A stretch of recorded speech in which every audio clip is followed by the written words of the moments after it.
To the Point with Michael Williams. When the presidential candidates debated at Lynn University, millions watched. Now a report says the payoff was millions of dollars for the school and the community. Good morning and welcome. We love our politics in South Florida, although sometimes it can be a little embarrassing when we count our votes in front of the nation. But we've talked about that enough. One of the bigger and better parts of last year, of course, for us, was the presidential debate at Lynn University. And joining me is Lynn University President Kevin Ross. Thanks for coming in today, President. The voting on election night may have had hitches, but the debate at Lynn did not. It was roundly praised by media gathered there. I remember colleagues of mine from around the country saying, wow, they put on one good production here. And both parties, the Republican and Democrats, said the same. Can you believe, as you look back, it came, it went, and now it's all history? It's challenging to actually even believe that it did happen. It came as quickly and went as quickly as it came.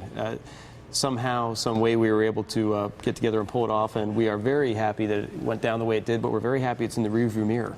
Did you really, as you now look back, really have any idea just how big a deal this was going to be? A sitting president coming in, major debate, what it would do to campus life, logistics, everything else, publicity? We did our homework, but you can never do your homework to fully understand and comprehend what when this big top comes to town, what it does. But it was remarkable. We were able to work with remarkable people. The community was amazing. Everyone came together in a spirit of cooperation. It was truly a community united. And the Secret Service and the campaigns themselves were very easy to work with, surprisingly. Let's take a look at a few numbers that we'd like you to comment on to give a sense of the impact, not just at Lynn, but elsewhere. Total economic impact here, $13 million to the area. Lynn University spent $4.5 million on this. 59 million people, it was estimated by Nielsen, watched the debate nationwide.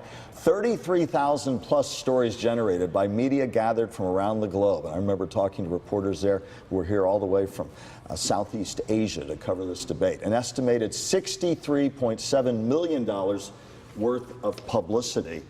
Talk about those numbers, how they filtered down, and for Lynn University, the payoff, both financially, but moreover reputation-wise and for the future. Sure, $63 million in basically ad equivalency for Lynn University. These are things that we could never purchase for ourselves, to let the world know what we're about. And the two reasons we really did the debate is for an unparalleled student experience on our 50th anniversary, but also to invite the world in, to let them know what we are all about.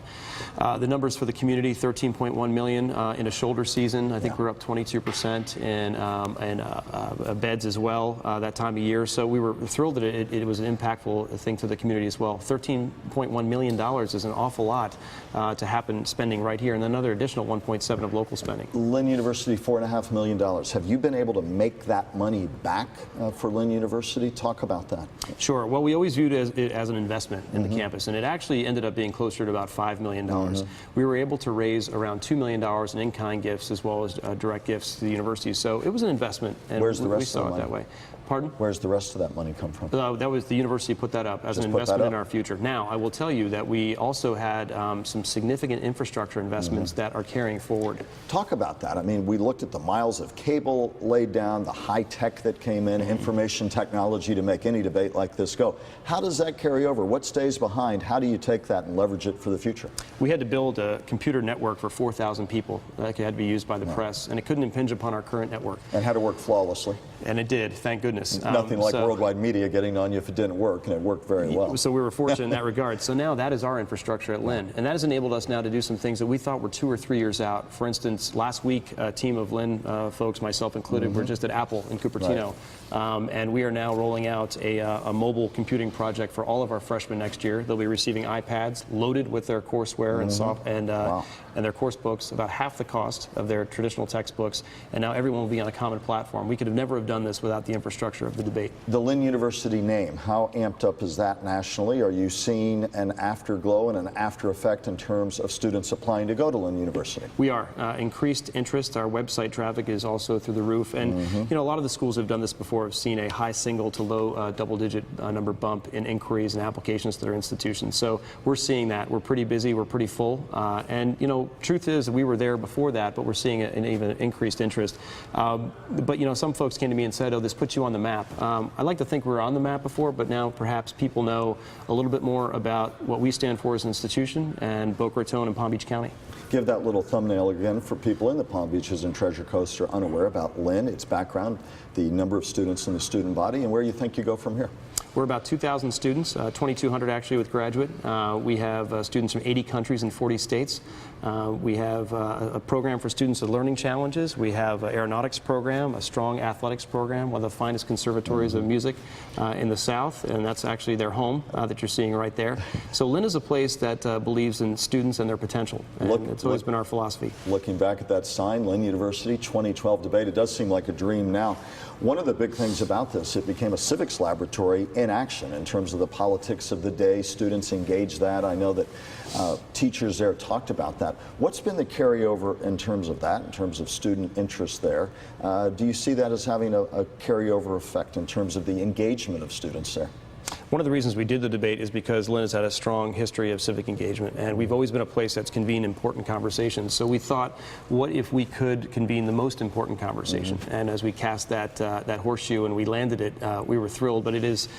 I've never seen students more engaged in my life. And sometimes they'll get engaged over athletics and things like that. But this was a constant, month-long engagement leading up to and away from, with 80 courses that they engaged in, but also working with the press and the parties themselves. Was there ever a moment building up to it, or even as you were coming up to the last few weeks, you're like, wow, it was a big hill to climb? Were there points where you were holding your heart in your hand saying, I don't know if we're going to be able to get over the edge, meet all the deadlines? People have no idea what a tremendous undertaking something like this is, technically, logistically, publicity-wise, security-wise, when you have a president and a presidential candidate coming in. After we went through the crisis in 2010, when we lost 4 students and 2 faculty members during the Haiti earthquake, we were asked that same question by the Commission on Presidential Debates: what keeps you up at night? And we told them what we had gone through and how challenging that was for our campus community. Right. So this was really all good news, and this was something we knew that we could accomplish. Does this put you in line for other things now? And certainly it has to, because people say they've played at the biggest league. Presidential debate. It doesn't get any bigger. What's in the pipeline, perhaps, that you might want to share with our viewers that people say, you're more on the map now, we'd like to consider you for X, Y, Z? I think there's a world of possibilities out there. A lot of folks have asked us, would you do it again? And my answer has been, maybe not in 4 years. Come talk to us in about 8. But we've got big dreams and designs for Lynn. We just won our 20th national championship in men's soccer. We're building new soccer and lacrosse stadium. So who knows? Maybe we'll bump out Brazil and do the 2014 World Cup. You said that Lynn University, you'd like to think, and you're absolutely right, is on the map. But let's face it, it's on the map in a much more profound way now. We talked about enrollment. Do you think at the end of the day you'll see enrollment numbers tick up at least a bit because of this? And as we get 6 months, a year out from this, kind of the impact it will have as you look out over the long term of the eddies and currents of a university's life? I do. We don't want to get much larger than we are, because then we can't accomplish our mission. Right. But as I stated earlier, we wanted to make sure that people knew the great things that are going on at a small independent school right here in Boca Raton, and that we do have a global reach in many ways. I'm not sure where it's going to take us. I've watched some of the other institutions, and it's a historical moment. Students will walk on that stage, and we've actually set coins now into the stage, the coin from the debate, and they both had to flip for almost every decision that they made, the candidates. So they can actually walk up on that stage and stand where the president and Governor Romney were. It's a pretty historic thing to be part of. More interest in politics and civics there in the classes? Do we see an upsurge? Much more so. In fact, I had many students from Palm Beach County coming up to us and their parents saying that because of their experience at Lynn, because we brought about 1,000 school kids through to check out the entire area of the debate, that they watched it. And heretofore, they would never have done that. And our own students were much more engaged. We had massive watch parties on campus, and those watch parties moving forward, I believe, will be a tradition, whether it's on the Lynn campus or not. Lastly, briefly, a lot of students engaged in making that night happen, and it really said to them, I would imagine, listen, you don't have to be an ultra-large university. You put your mind to it, do it with an approach of quality, perseverance, dedication, and occasionally checking your pulse to make sure everything's running well. You can make big things happen. That's a carryover lesson as well, I would imagine. I think so. And, I think our region showed so well. That was very impressive to us. We had nothing but partnership, from law enforcement to tourism to government to educational sector. And it was really great to work with such talented people. And I think now that we've been in this foxhole together, imagine what we can do in the future with other events. They may call you for 2016. You may get no choice. No thanks. President Ross will have the final say on that. We thank you for taking time to come in to be with us today and wish you and everyone at Lynn University the best of luck for the rest of the school year. Coming up next, President Obama and Senator Rubio spar over the immigration issue. Back in a moment. Now for our roundtable with News Channel 5 political analyst and coordinator of the American Studies program at Lynn University, Robert Watson, and Brian Crowley, author of the Crowley Political Report. Gentlemen, thank you for being with us. We appreciate it. Immigration, as we know, taking center stage on Capitol Hill over the last week. A group of Republican and Democratic senators introducing their plan. The president talking of his plan, and we quickly see the first signs of tension. But it's important for us to recognize that the foundation for bipartisan action is already in place. And if Congress is unable to move forward in a timely fashion, I will send up a bill based on my proposal and insist that they vote on it right away. I don't want to turn this into a partisan thing. Let me just say this. If this endeavor becomes a bidding war to see who can come up with the easiest, quickest, and cheapest pathway to green card possible, this thing is not going to go well, folks. Senator Rubio helping take the lead among Republicans, a bipartisan group, Democrats and Republicans coming out with a plan, the president with his. Senator Rubio, some say he's tackled something and that may get steamrollered on this. Others say no, he's precisely who they need, the Republicans do, a high-profile Hispanic senator to help lead the way. Your views on where Senator Rubio stands in this most contentious of issues? You know, it's interesting because last week I was listening to Hannity and to Rush Limbaugh, and they were talking about Marco Rubio, and the only place where they feel any solace with Marco Rubio is if he sticks to what they believe is a promise that nothing moves forward without border security first. Another interesting aspect whenever you listen to Marco Rubio talk about these issues, and I think that he's sometimes more moderate than he is in these sound bites, is that a lot of the Hispanic community, a lot of the immigrant community, they look at Cuban Americans and the special treatment that they get. A person leaving Cuba as soon as he arrives in this country, they almost automatically become a citizen. Their path to citizenship is a lot faster than it is for any other immigrant, right? So there's a little resentment there within the immigrant community.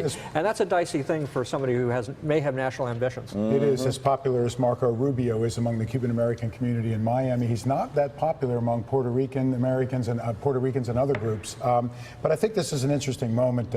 We did have, as you correctly noted, Michael, we had 4 Republicans, 4 Democrats in the Senate come together and start to move this immigration reform down the road. That 4 and 4, that may not sound like a lot, but after the last 2 years, that's a little bit of sign of bipartisanship. I think this is a make or break moment for Marco Rubio, and I'm not exaggerating. The reason why is he finds himself, the Republican Party wants him to step up and be the poster child on this. They want him to lead. He's telegenic, he's charismatic, he's young, he's Hispanic. But he needs to lead for the Hispanic community as well. Yet he's a Tea Party darling, a darling of the far right. If he moves too far on this, so he's between a rock and a hard place. But this is that moment for leadership.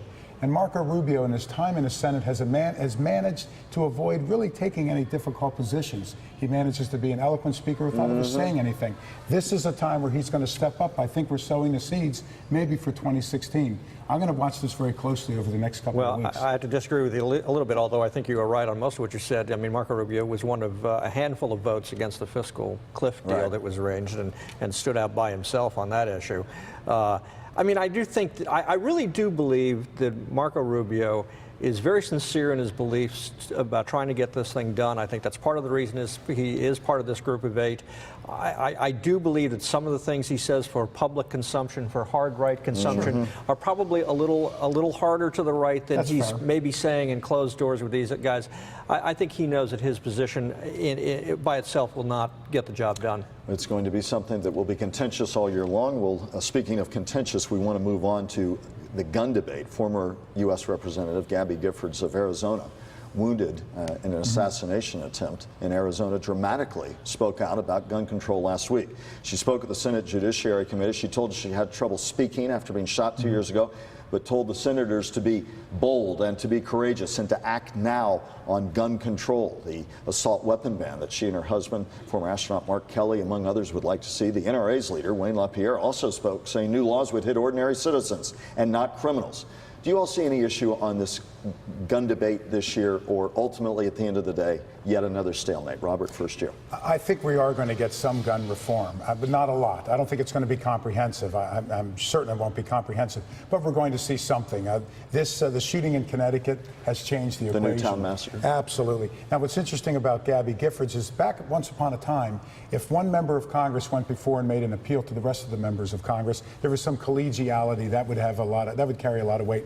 Not anymore. We saw John McCain and Bob Dole, wounded military veterans, appealing in the Senate for the Senate to support the UN Disability Treaty. They voted it down. Chuck Hagel, senator from Nebraska, getting a rough time in his confirmation. Wow. So I don't know that Gabby Giffords, even though her appearance was electrifying, I don't know that it's going to move a whole lot of votes. What do you think we get out of the gun debate? Do we get anything near an assault weapon ban? What's the minimum you think we may end up getting, Brian? You know, I think there's a possibility we get an assault weapons ban. I think it's still a long shot, but What's more likely to get? You know, I think more likely to get, we'll get some kind of universal registration and background checks. Not registration, background checks. We're not going to get registration, background checks. Checks at gun shows, private sales. Right. With the national database on background checks, support and assistance from the FBI. I mean, I would like to see Wayne LaPierre and some of these people who just refuse to budge on any of these issues be invited by the Sandy Hook police for a private showing of the crime scene photos in that classroom. You know, some of this strident refusing to budge on anything on these issues is not fair to the people who have to pay the price for their intransigence. If I may, Brian's an ex-Marine, so I think he brings a different perspective to this gun. He brings an informed perspective to the gun issue.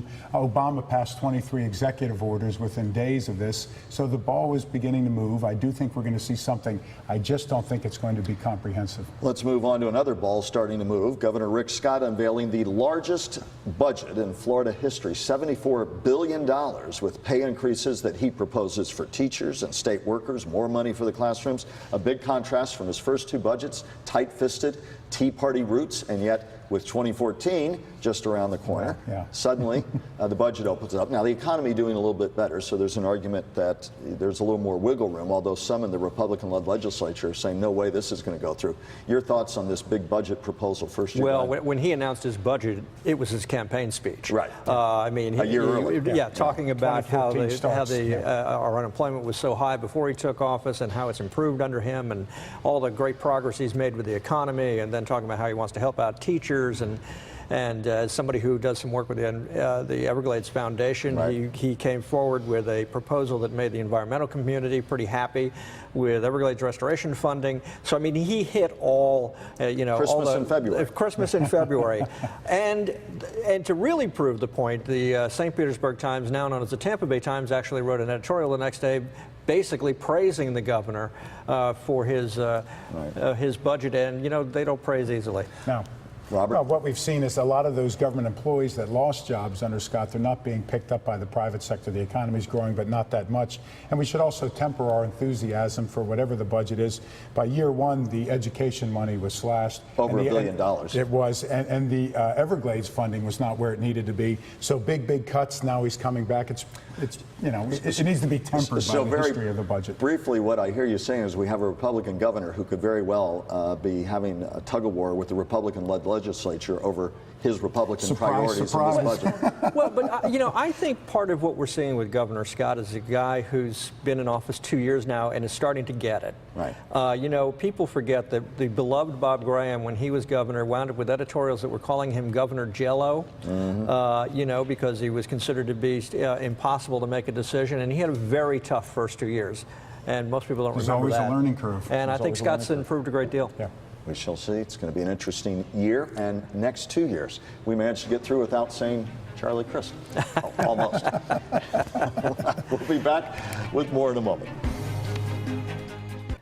Now time for the Watson wrap-up and Crowley closer. Robert? This immigration debate's going to hit home here in Florida. Here's a few numbers for you. The foreign-born population in our state, 3.6 million. The number of naturalized U.S. citizens in Florida, 1.7 million. The number of legal immigrants admitted in the last 10 years, over 1 million. The number of illegal immigrants in Florida estimated to be over 800,000 today. It will hit home here in Florida.